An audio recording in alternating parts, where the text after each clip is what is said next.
Hello guys, আসসালামু আলাইকুম। আমি রুনা হোসাইন। আজকে আমি আরেকটা ভিডিও নিয়ে শেয়ার করতেছি। অনেকে তো অনেক রকমের মাথার মাংস খেয়েছেন। আমি আজকে মাথার মাংস ভুনা করতেছি। কীভাবে করতেছি আজকে রেসিপিটা ফলো করেন। আমি প্রথমে মাথার মাংসটা সিদ্ধ করে নিয়েছি। মাথার মাংস কীভাবে ভুনা করতে হয় দেখেন। আমি প্রথমে পাতিলে মাংসটা দিয়ে দিলাম।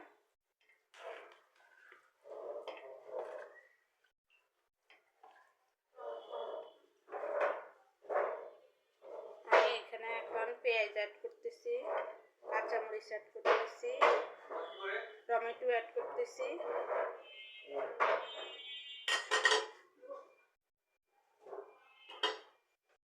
বাটা দিয়ে দিব, আদা বাটা দিয়ে দিব,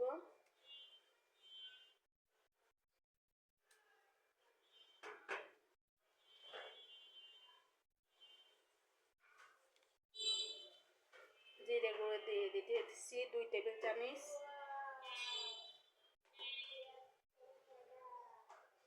ধনিয়া গুঁড়ো 1 টেবিল চামচ। আর আমি হাতে একটা মশলা তৈরি করি মাংসের জন্য। সব সময় সারা বছরের জন্য আমি একটা মশলা নিজের হাতে তৈরি করি। ওই মশলাটা, এটা সিক্রেট মশলা। এটা দিয়ে দিচ্ছি 1 টেবিল চামচ, 1 টেবিল চামচ। এরপরে হলুদ গুঁড়া 1.5 চামচ,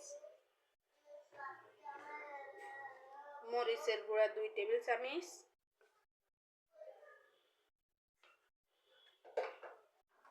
লবণ দিয়ে দিতেছি স্বাদ মতো।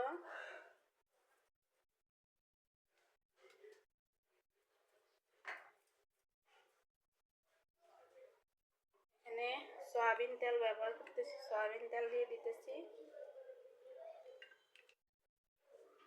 আমি এখন পুরা মাংসটাকে মাখাই নিব।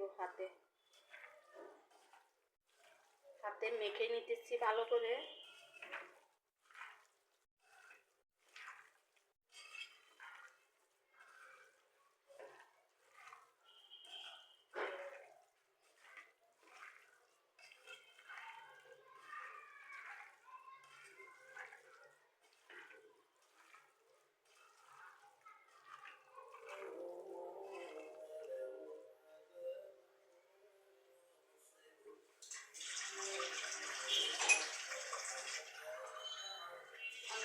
এখন পানিটা অ্যাড করতেছি, একটু পানি দিয়ে দিব হাত ধুয়ে। আপনারা যে যেখান থেকে ভিডিওটা দেখতেছেন শেয়ার করে দিবেন, ফলো করে দিবেন যে কীভাবে মাথার মাংস রান্না করেন। ভিডিওটা লাইক দিন, কমেন্ট দিন, শেয়ার করে দিন ভাইয়া আপুরা। আমি এখন চুলা ধরিয়ে দিব।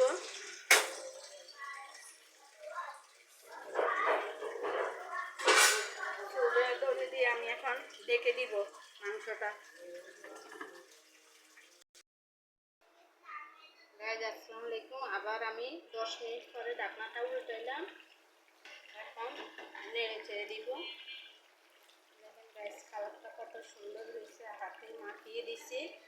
মাথার মাংসটা এভাবে ভুনা করবেন, গুড়ির মতো সিদ্ধ করে ছোট ছোট টুকরা করে এভাবে হাতে মাখিয়ে ভুনা করবেন, তাহলে অনেক সুন্দর আসবে।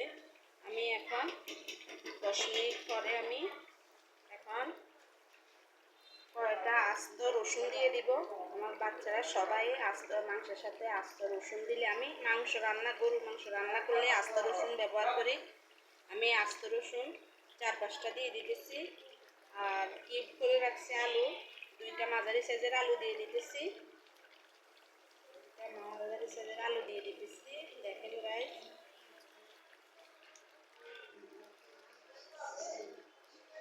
আলু দিয়ে এখন আমি একটু নাড়াচাড়া করে দিব। এইভাবে গাইস মাথা মাংস রান্না করলে অনেক সুস্বাদু এবং মজাদার হয়।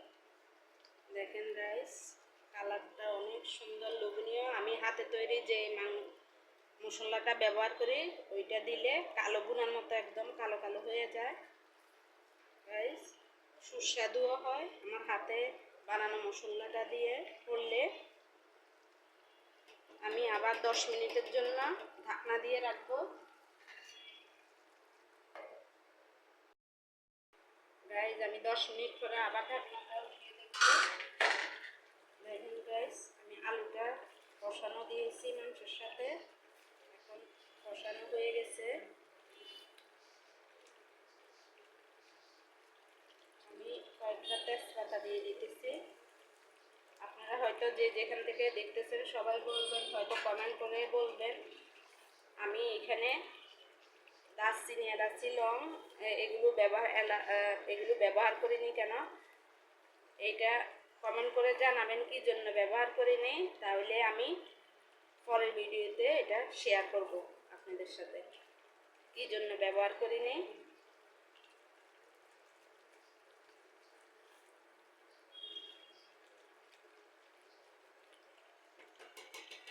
গাইজ আমি এখন এখানে আলুটা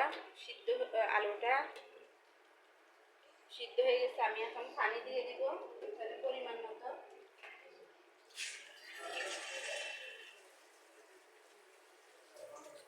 আমি এখন পরিমাণ মতো পানি দিয়ে দিতেছি।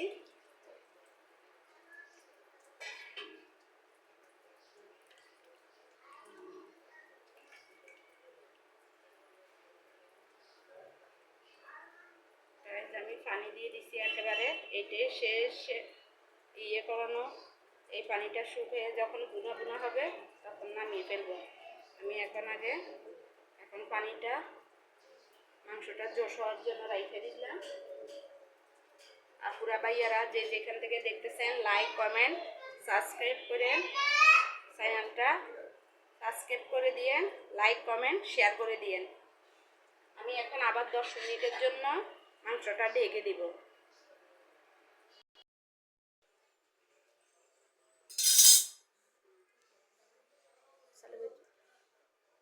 আসসালামু আলাইকুম, আমি আবার 10 মিনিট পরে ঢাকনাটা উঠিয়ে দিতেছি।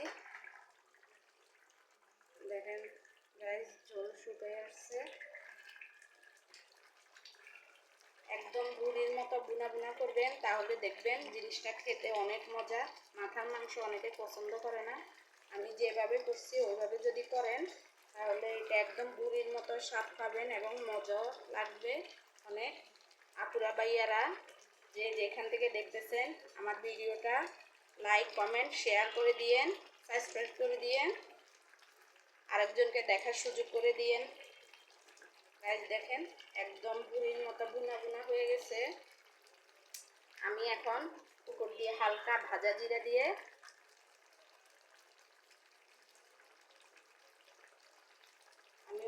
হালকা একটু ভাজা জিরে দিয়ে দিতেছি।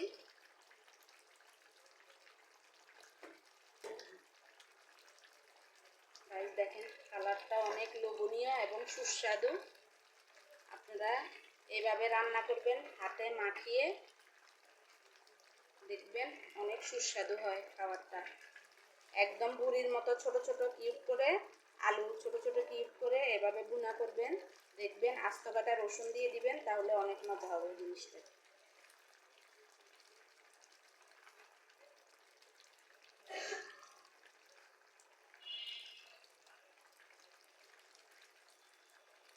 দেখছেন কত লোভনীয় লাগতেছে, একদম কালা বুনার মতো দেখা যাইতেছে।